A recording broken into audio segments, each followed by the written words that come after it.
안녕하세요. 어린이 여러분. 사단원은 이야기의 구성 요소인 인물, 사건, 배경을 이해하며 글을 읽는 능력을 기르도록 했는데요.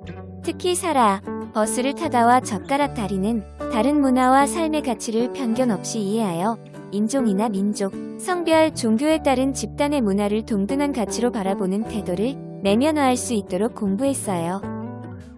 좀 더 쉽게 얘기하자면요. 음식에는 단맛, 짠맛, 쓴맛, 매운맛의 기본적인 맛과 더불어 감칠맛이 있는데요. 특히 감칠맛은 여러 성분과의 균형적인 조합이 더해질 때 강해진다고 해요.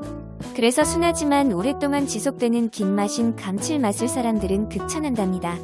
이야기의 구성 요소를 단맛, 짠맛, 쓴맛, 매운맛이라고 한다면요. 글을 읽고 이야기의 구성 요소의 관계를 균형적인 시각인 감칠맛으로 비유한다면 문학 작품을 이해하고 그 아름다움을 느끼는데 균형적인 시각이 필요함이 이해되지요? 혹시 책 먹는 여우를 떠올리진 않았나요? 꼼꼼히 알아가는 즐거운 국어 공부.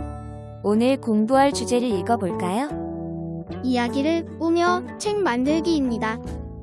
인물의 성격을 바꿔 이야기를 꾸미려고 합니다. 새로 꾸미고 싶은 이야기를 정해봅시다. 저는 사라 성격을 바꾸고 싶어요. 저는 승현이의 성격을 바꾸어 이야기를 꾸밀 거예요. 자신이 읽었던 이야기 가운데에서 인물의 성격을 바꾸어 새로 꾸미고 싶은 이야기를 떠올려 봅시다. 떠올린 이야기의 제목은 무엇인가요?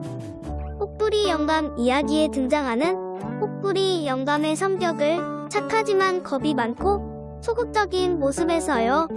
정직하고 적극적인 태도를 지닌 혹부리 영감으로 바꾸고 싶어요. 새로 꾸밀 이야기의 구성 요소를 생각그물로 정리해봅시다. 혹부리 영감은 정직하고 적극적인 성격으로, 도깨비는 흥이 많고 경솔한 성격으로 정리했어요. 시간과 장소는 바꾸지 않고 그대로 사용했어요. 도깨비가 혹부리 영감의 혹을 떼어가고 금은보화를 남긴 부분을 고쳐보았는데요. 정직하고 적극적인 성격의 혹부리 영감이 도깨비를 다시 찾아가 금은보화를 돌려주려고 하자 도깨비들이 영감의 노래를 계속 듣고 싶다며 금은보화를 줄 테니 잔치 때마다 노래를 불러달라고 하는 거예요. 그래서 혹부리 영감은 도깨비들의 가수가 되었다는 내용으로 사건을 정리해보았어요. 인물의 성격을 바꾸어 새로 꾸며 쓸 이야기 내용을 정리해봅시다. 옛날 마음씨 착한 혹부리 영감이 살았는데 하루는 산에 나무를 하러 갔다가 날이 저물어 빈집에 들어갔다. 혼자 심심했던 혹부리 영감은 노래를 부르기 시작했는데 도깨비들이 그 소리를 듣고 몰려왔다. 노래에 감동한 도깨비는 혹부리 영감이 무심코 혹을 쓰다듬는 모습에 혹을 노래 주머니로 오해하고 금은보화를 남기고 혹을 떼어 사라져버렸다. 이튿날 밤 다시 찾아가 금은보화를 돌려주려고 하자 그 대신 도깨비들은 잔치 때마다 노래를 불러달라고 했다. 그래서 혹부리 영감은 도깨비들의 가수가 되었다. 148쪽에 정리한 이야기를 바탕으로 부침 11자료를 활용하여 이야기책을 만들어 보세요. 친구들이 쓴 이야기책에서 칭찬할 점을 말해볼까요?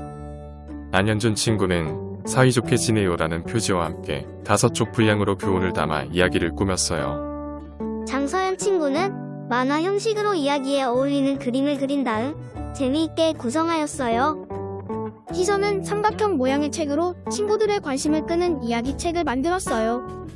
네, 앞표지에는 제목, 지은이 출판사를 쓰고 뒷표지에는 서평이나 가격을 표시한 뒤 막대 표시도 하면 좋겠지요. 이야기책을 한 권 읽고 이야기의 구성 요소를 정리해봅시다. 선생님은 난 커서 바다표범이 될 거야 라는 책을 적어보았는데요. 사건을 간단히 정리하면요. 어부인 아빠가 집을 비운 날 주인공이 바다표범 가죽을 발견하게 되고 그 위치를 엄마한테 알려주게 돼요.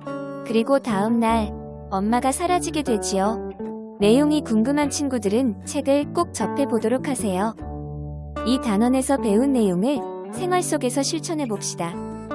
어린이 드라마를 볼 때 인물, 사건, 배경을 생각하며 볼 거예요. 재미있는 동화책을 읽고 인물의 성격을 바꿔서 이야기를 꾸미고 싶어요.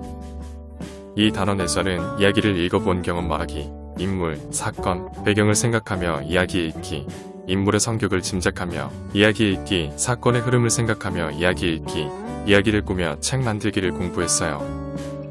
이야기를 읽을 때에는 인물, 사건, 배경을 생각하며 읽고요. 인물의 성격을 짐작하며 읽어야 해요. 그리고 사건의 흐름을 생각하며 읽으면 이야기가 훨씬 더 재미있고 이해가 되지요. 네, 모두 잘했어요. 이 단원에서는 이야기의 구성 요소를 이해하며 글을 읽고 인물의 성격을 바꾸어 이야기 꾸미기를 해보았습니다. 좋아하는 이야기책을 읽을 때 이야기에 등장하는 인물, 사건, 배경을 찾고 또 인물의 성격이 바뀌었을 때 어떤 이야기로 펼쳐질지 상상해 보도록 해요. 오늘 공부도 열심히 참여한 친구들 칭찬합니다. 다음 시간에 만나요.